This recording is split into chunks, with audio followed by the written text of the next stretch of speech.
मंचस्थ उपस्थित सभी मान्यवर और मंडप में बैठे मेरे सारे मित्र बंधु माता भगिनी,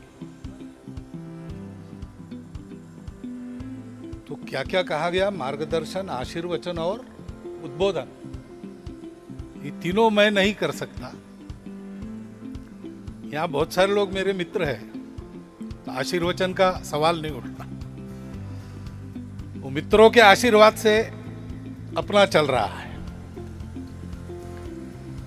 मार्गदर्शन का तो ये शास्त्रीय विषय है, उसके जो प्रवीण लोग यहाँ बैठे हैं वही कर सकते हैं।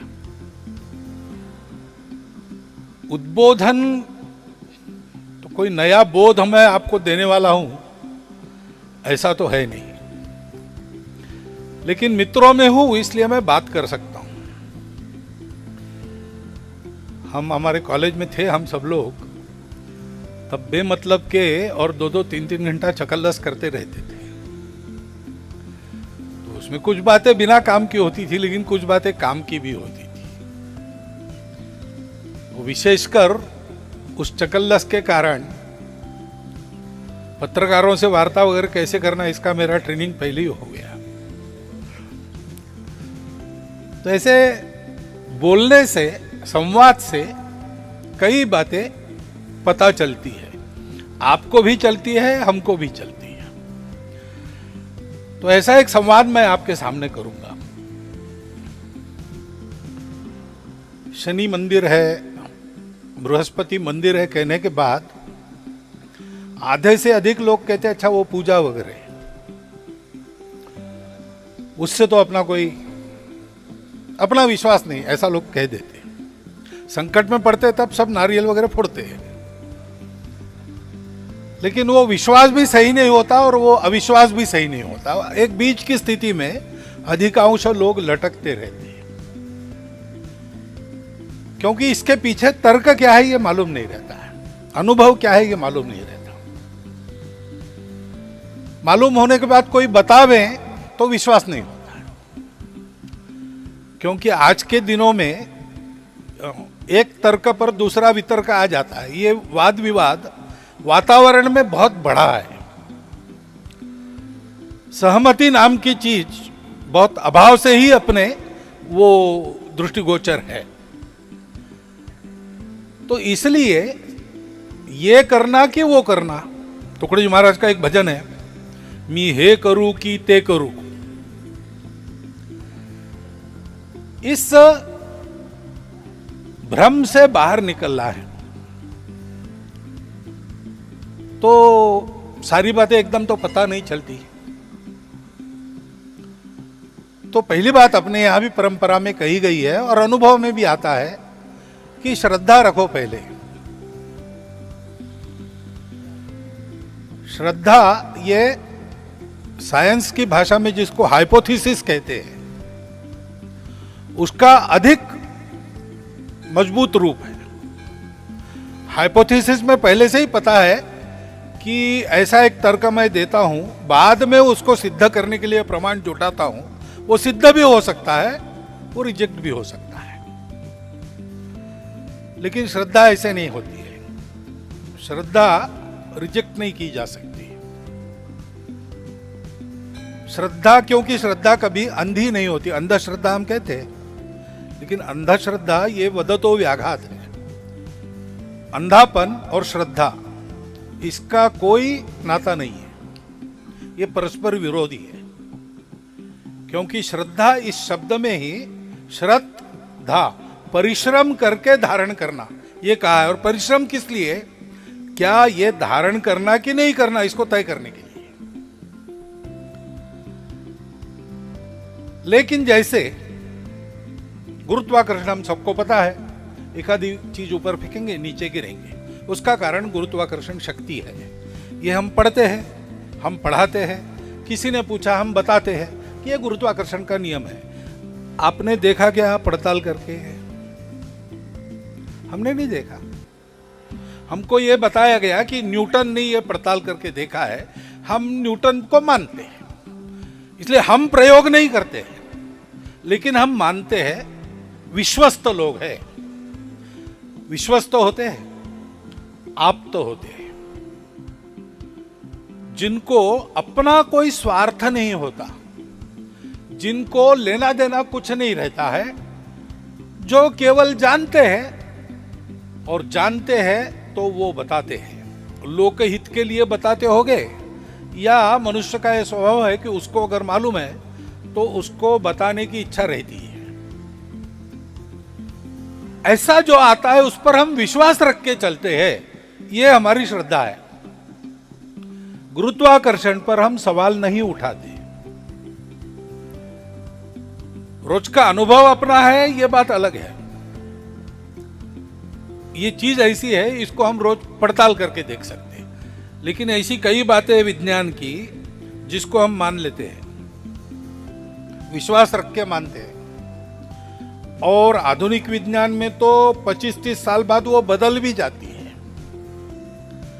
तब भी हम मानते, बदली हुई बातों को मानते हैं, क्योंकि विज्ञान पर हम विश्वास रखते। भाई प्रयोग करने वाले लोग हैं, उन्होंने प्रत्यक्ष देखा है, ऐसा करने से ऐसा होता है, सब जगह उन्होंने करके देख लिया है, इसलिए वो मानते हैं।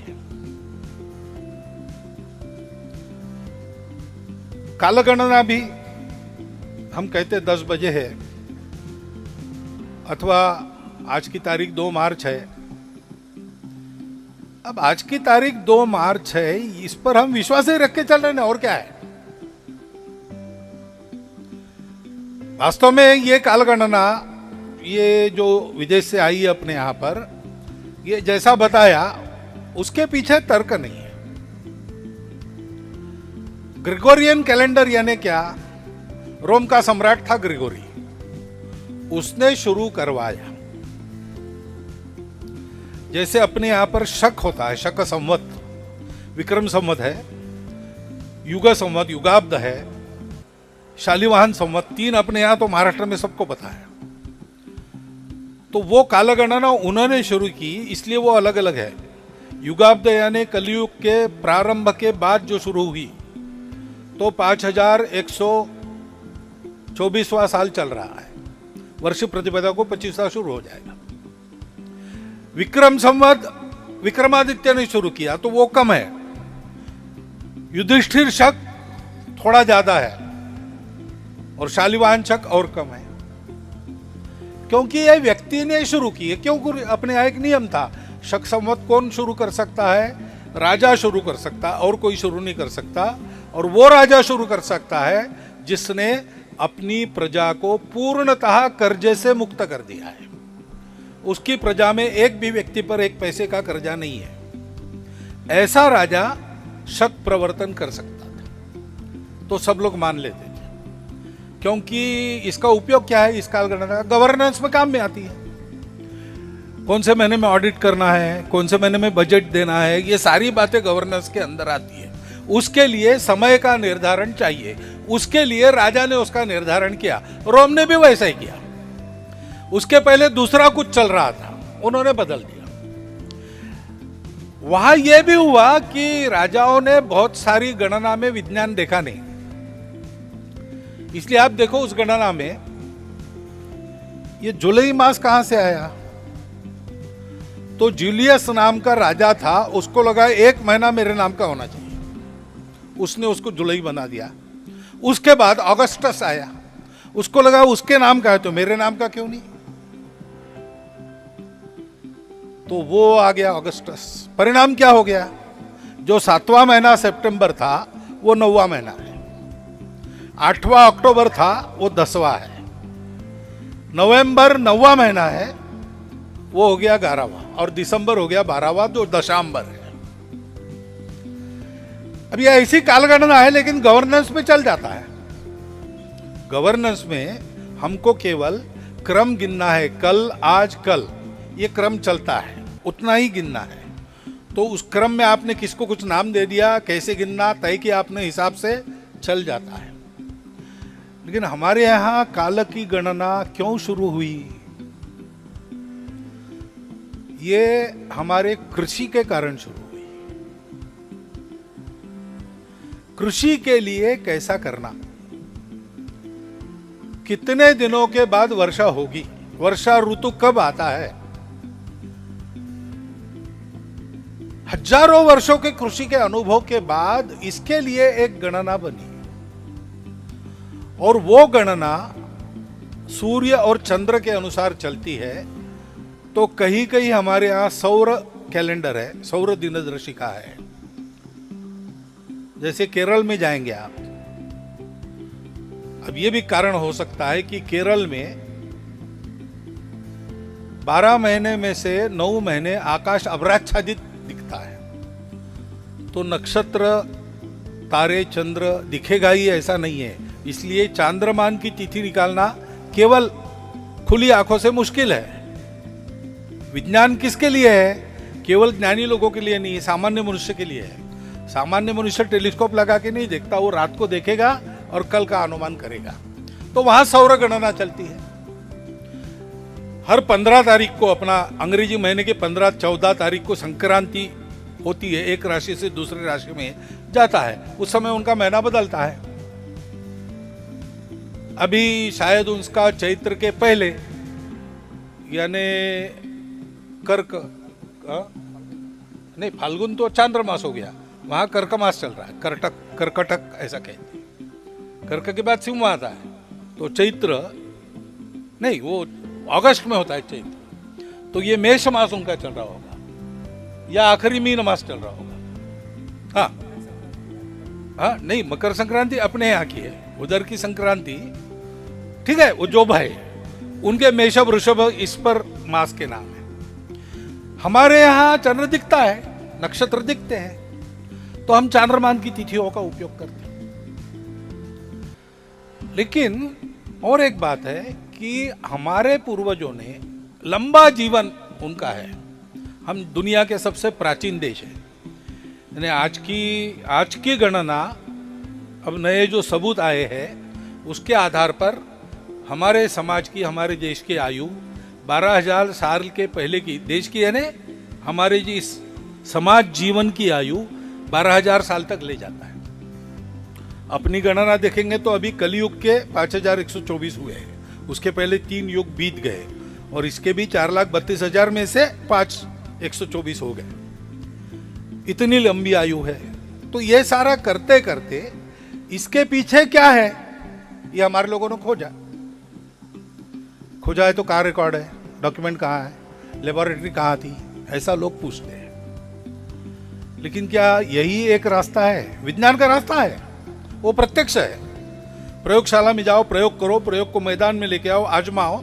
यहाँ जो हो सकता है वो त्रिपुरा में भी होना चाहिए, त्रिपुरा में जो हो सकता है वो केरल में भी हो सकना चाहिए। सब जगह रेप्लिकेबल है, एक ही रिजल्ट देता है, तब वो सत्य है।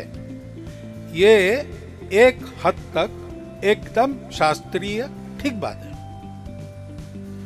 परंतु उस हद के बाद ये काम में नहीं आती। विज्ञान की ज्ञानेंद्रियों के आधार पर और उनकी शक्ति बढ़ाने वाले साधनों के आधार पर शोध करने की ये जो विधा है वो एक हद के बाद रुक जाती है।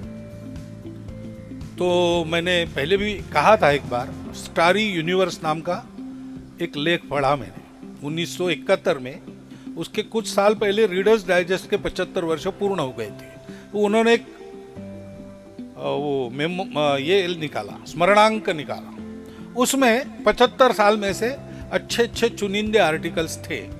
उसमें एक आर्टिकल ये था, नाम मैं भूल गया, कोई अमेरिका का अच्छा फिजिसिस्ट था।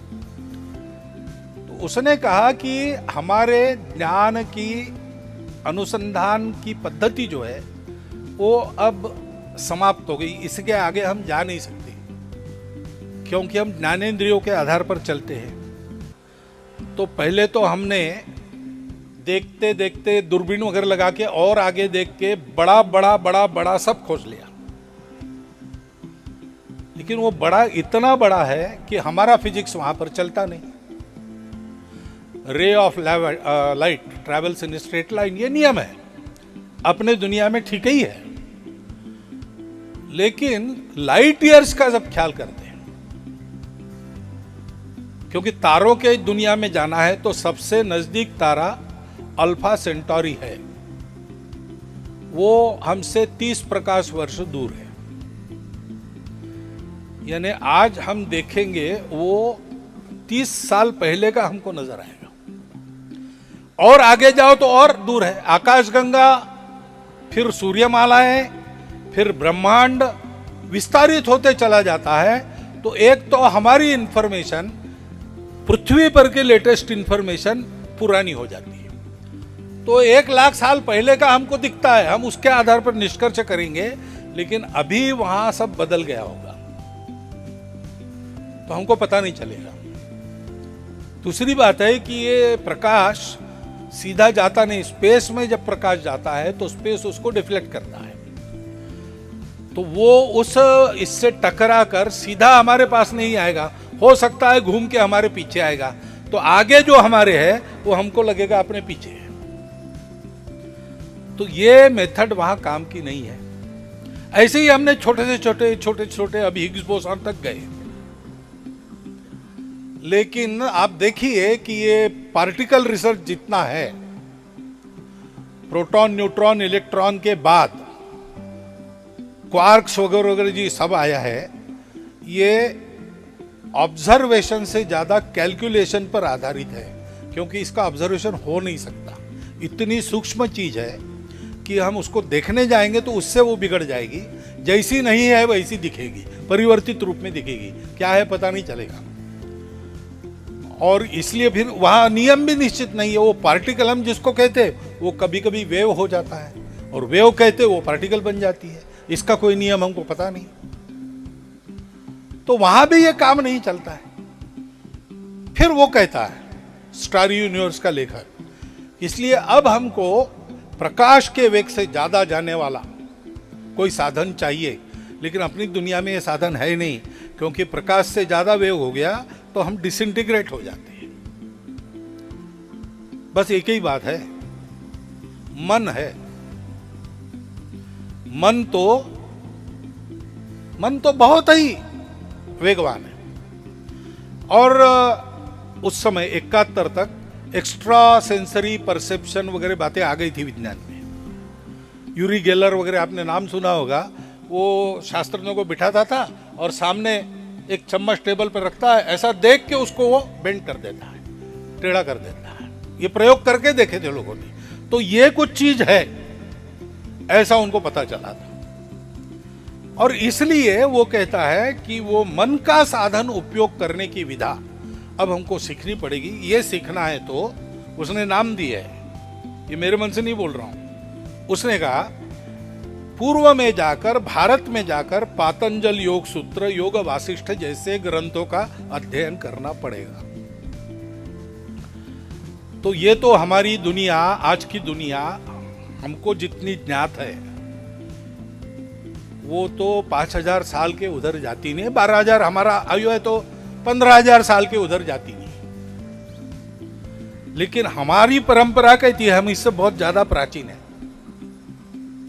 तो हो सकता है कि इन सब बातों में से हम गए हो। भौतिक विज्ञान की एक सीमा आने के बाद हमने और क्या हो सकता है, क्योंकि अंदर की बातें देख रही तो हमने देखी है, ये तो हमको पता है। दुनिया बाहर की बातों को देखते देखते रुक गई, हम वहां रुके नहीं, हमने और अंदर झांककर अंदर की कुछ बातें खोज के निकाली। ये तो पक्का है, सिद्ध है। तो पूर्वजों ने हमारे इन साधनों का उपयोग करके कुछ बातें देखी होंगी। ये जो कहा कि धर्म और विज्ञान इनका ये साथ चलना चाहिए, साथ चल भी सकते हैं, क्योंकि दोनों आजकल जिसको हम साइंटिफिक इंक्वायरी कहते हैं वैसी ही साइंटिफिक इंक्वायरी है। हमारे यहां सारी बातें अस्तित्व के सत्य से जुड़ी है, जो चैतन्य में है ऐसा हम मानते हैं। इसलिए हम भूमि की भी पूजा करते हैं, पेड़ों की भी पूजा करते हैं, ग्रहों की भी पूजा करते हैं। सर्वत्र एक चैतन्य है ये हम मानते हैं, इसलिए उसमें पवित्रता है। और उसकी पूजा करना है तो सामान्य व्यक्ति को एक तरीका दिया है, हल्दी कुंकू फूल चढ़ाओ। तो जब हम धर्म की या वेदों की बात करते हैं हमको लगता है ये पूजा पाती नहीं है भाई, वो विज्ञान है, तरीका अलग है। हमारा तरीका इंट्यूशन का है, विज्ञान का तरीका एक्सपेरिमेंटेशन का है। लेकिन इंट्यूशन के तरीके में भी हमको ये बताया है कि विश्वास मत रखो, हमारे हमारे सारी परंपरा में, धर्मों की परंपरा में, संप्रदायों की परंपरा में फेथ ऐसा शब्द नहीं है, बिलीफ ऐसा शब्द नहीं है। हमारे यहां शब्द है प्रतीति, अनुभव। अनुभवावीण मान हालऊ न कोरे, ये हमारी परंपरा का कहना है। रामकृष्ण परमहंस ने विवेकानंद को कहा कि मुझे अनुभव है। उन्होंने पूछा भगवान को देखा है क्या, बहुतों को पूछा, देखा है क्या कहने के बाद सब निरुत्तर हो जाते थे। लेकिन रामकृष्ण परमहंस ने कहा देखता हूं, मैं रोज भगवान को देखता हूं, बात करता हूं तुमसे जैसी कर रहा हूं, तुमसे ज्यादा स्पष्ट देखता हूं। और आगे उन्होंने कहा तुमको भी दिखा सकता हूं यदि तुम मेरे बताए रास्ते पर चलोगे। ये नहीं कहा कि मैं हाथ रख दूंगा सर पर हो जाएगा, और कहा तुमको भी देखना पड़ेगा और विश्वास मत रखो, मैंने देखा है, तुम्हारे काम का नहीं। गुरु की गति में गुरु जाएगा, चेले की गति में चेला, ऐसा कबीर जी ने कहा है। गुरु शिष्य होते हैं, लेकिन पुरुषार्थ तो अपना ही करना पड़ता है। खुद प्रतीति लो और फिर विश्वास रखो, यह श्रद्धा है। ऐसे जो सत्पुरुष हो गए जिनको कुछ लेना देना नहीं था, चुनाव लड़ना नहीं था, वोट नहीं चाहिए थे, पैसा नहीं चाहिए था, ऐसे लोगों ने, उनको कोई इस दुनिया से मतलब ही नहीं था, लेकिन बुढ़ती है जन देखवे ना डोला, ऐसी स्थिति उनकी रहती है। इसलिए उन्होंने अपने अनुभव हमारे सामने रखे। उनका जीवन ऐसा था, वो झूठ बोलेंगे ही नहीं और कच्ची बात हमको बताएंगे ही नहीं, इसलिए हम उस पर विश्वास रखते, वो हमारी श्रद्धा है। तो हमारा धर्म वैज्ञानिक है और हमारी अपेक्षा है कि विज्ञान धर्म को लेकर चले, यानी धर्म यानी क्या, जो जोड़ता है, जो उन्नत करता है, जो साथ चलाता है, बिगड़ने बिखरने नहीं देता, वो धर्म है।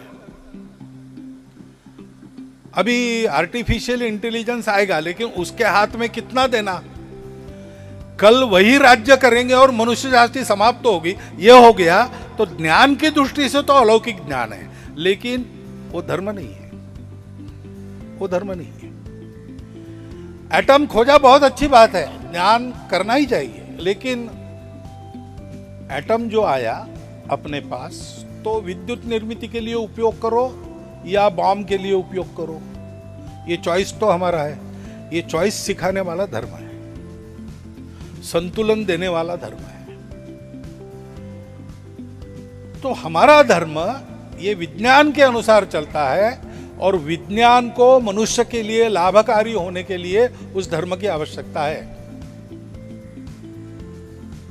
और इसलिए ये विज्ञान सामने लाना हमारी परंपराओं में, हर विषय में दुनिया के अन्वेषण के हमारे पास हमारे पूर्वजों का किया कुछ न कुछ है। अब वो परंपरा से चलते आया, पहले हमारे यहाँ ग्रंथ नहीं थे, मौखिक परंपरा से चला, बाद में ग्रंथ हुए, वो ग्रंथ इधर से उधर चले गए, फिर बाद में स्वार्थी लोग भी घुस गए, उन्होंने ग्रंथ में कुछ कुछ घुसा दिया जो बिल्कुल गलत है। तो उन ग्रंथों की, उस परंपरा के ज्ञान की फिर एक बार समीक्षा आवश्यक है। समीक्षा के बाद जो इस कसौटी पर टिकेगा कि वो विज्ञान है और धर्म है, दोनों, वो विज्ञान है और लाभकारक ज्ञान है, उससे मनुष्य जाति का लाभ हो सकता है, उसके लिए आवश्यक एक अनुशासन है। उस अनुशासन सहित उस विज्ञान को लोगों के सामने अपने को लाना पड़ेगा। तो एक स्वाभाविक अपेक्षा आजकल ऐसी रहती है, ये भी जीने की पद्धति हमारी नहीं है, हर बात सरकार ही करे, और सरकार भी कहती है हर बात हम ही करेंगे, आपको नौकरी भी देंगे, आपको खाने को भी देंगे, आपको सब कुछ हम करेंगे, हम आपको टीवी भी देंगे, हम आपको सब कुछ देंगे, आपको कुछ नहीं करना है। ये हमारे यहाँ नहीं था। उसके बदले में जो राज्य है वो पूरी संपत्ति अपने हाथ में रखता है।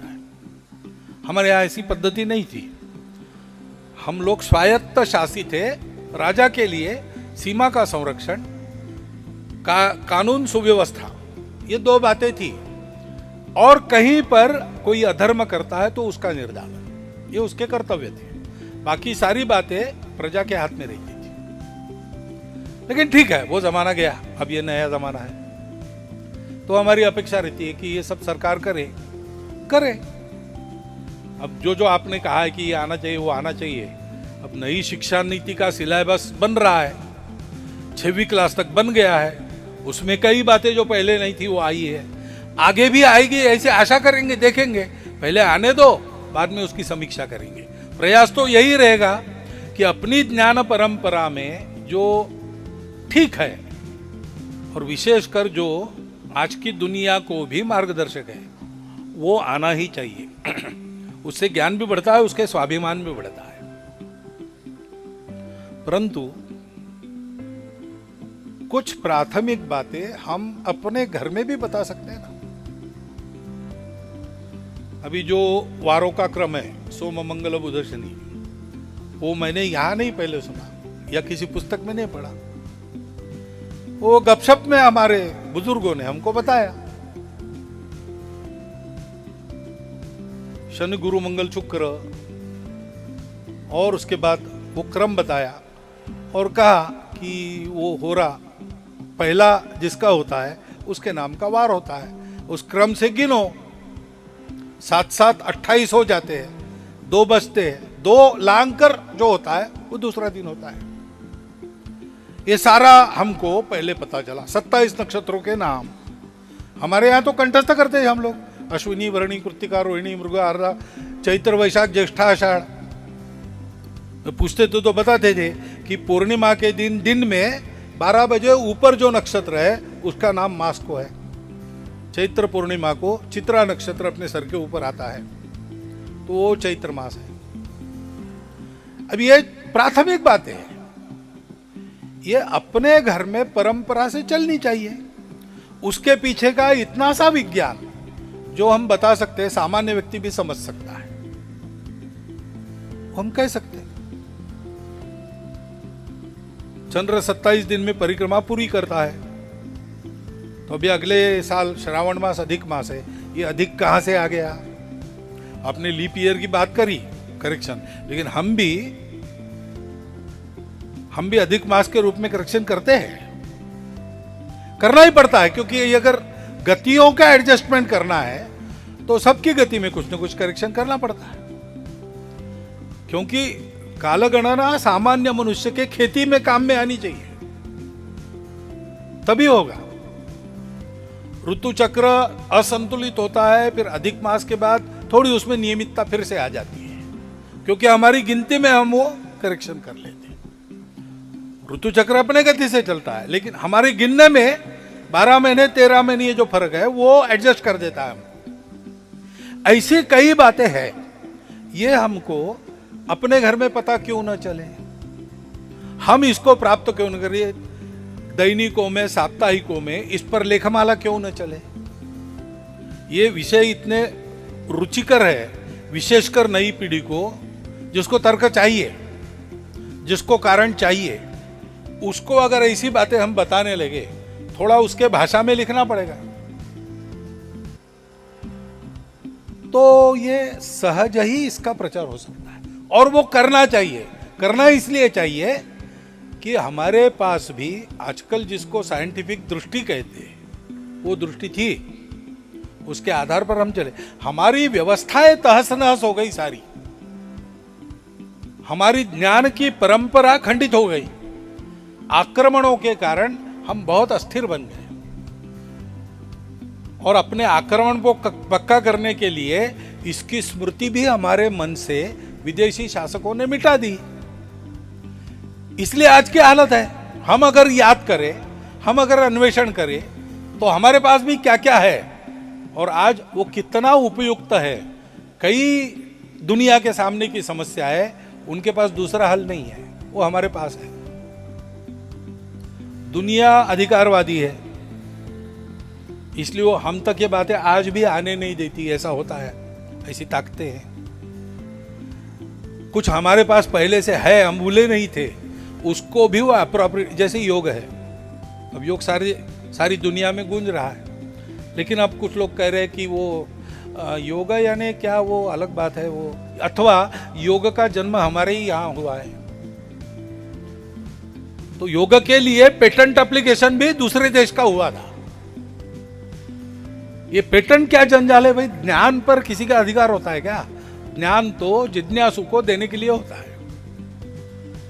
जिज्ञासु और ठीक बुद्धि वाला, गलत आदमी के हाथ में ध्यान नहीं देना, राक्षसों के हाथ में नहीं देना। लेकिन सज्जनों में जो जानना चाहते हैं या सज्जनों के जानने से दुनिया को उसका उपयोग है, तो वो ज्ञान देना ही देना है। उसका पेटेंट क्या होता है? किसने क्या खोजा, अरे वो जितना उपयुक्त है उतना सबके पास पहुंचे। रामानुज जी की कहानी है ना, उनके गुरु ने उनको मंत्र दिया और कहा ये किसी और को देना नहीं, क्योंकि इस मंत्र के जाप से जो सिद्धि होती है उसमें मनुष्य मुक्त हो जाता है।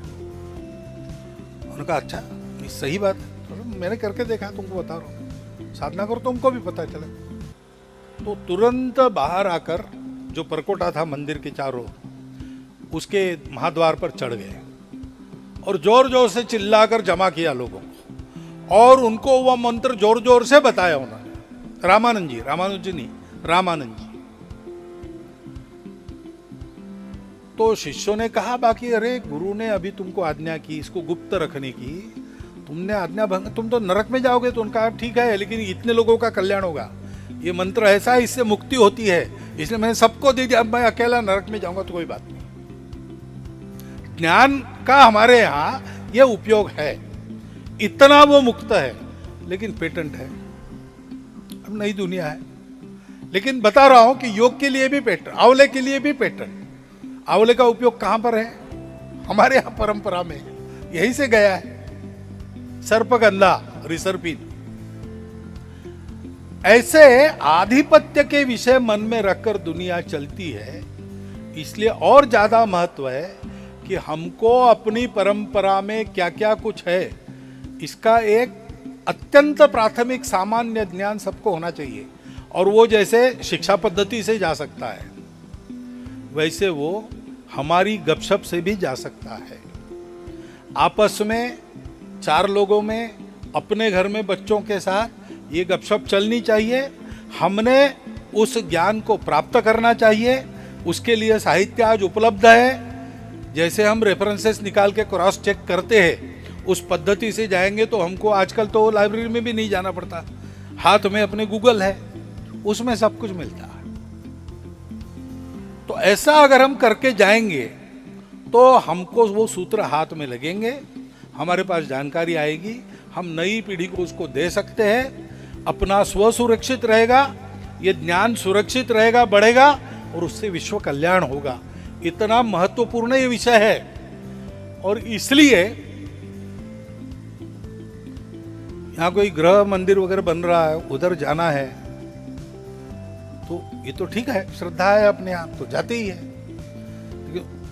अरे अपने दोस्तों ने खड़ा किया है इसलिए जाना है, वो भी ठीक ही है। लेकिन मुख्य बात है कि यहाँ पर उसके साथ ये कालगणना के यंत्र आए हैं, तो कम से कम नागपुर पास में है, उधर वर्धा पास में है, आसपास के शहरों में से विद्यालयीन महाविद्यालयीन विद्यार्थी यहाँ आए, इसको देखे। ऐसे आयोजन करने की प्रेरणा हमको अपने अपने प्रभाव क्षेत्र में देनी पड़ेगी, उससे ये ज्ञान बढ़ेगा। मैं आया हूँ इसीलिए कि यहाँ आऊँगा तो थोड़ा थोड़ा कुछ आप देख ही रहे, इनका ध्यान जाएगा और क्या है ये थोड़ा बहुत पता चलेगा। लेकिन मेरे अकेले के बोलने से कुछ नहीं होता है। ये अगर हम सब लोग करने लगे तो ऐसा कार्यक्रम किए बिना भी ये ज्ञान सर्वत्र जा सकता है। और ज्ञान सर्वत्र जाना ये विश्व की आवश्यकता है, हमारे लिए अपनी स्व की आवश्यकता है। इसको ध्यान में रखकर आगे भी हम लोग चले। थोड़ा सा हम फैले आ गए थे, इसलिए मैंने लंबा बोलने में संकोच नहीं किया, लेकिन लंबा बोलने के बाद भी गर्मी के दिनों में आपने शांत रहकर सुन लिया, इसलिए आपका धन्यवाद करता हूँ और मेरे 4 शब्द समाप्त कर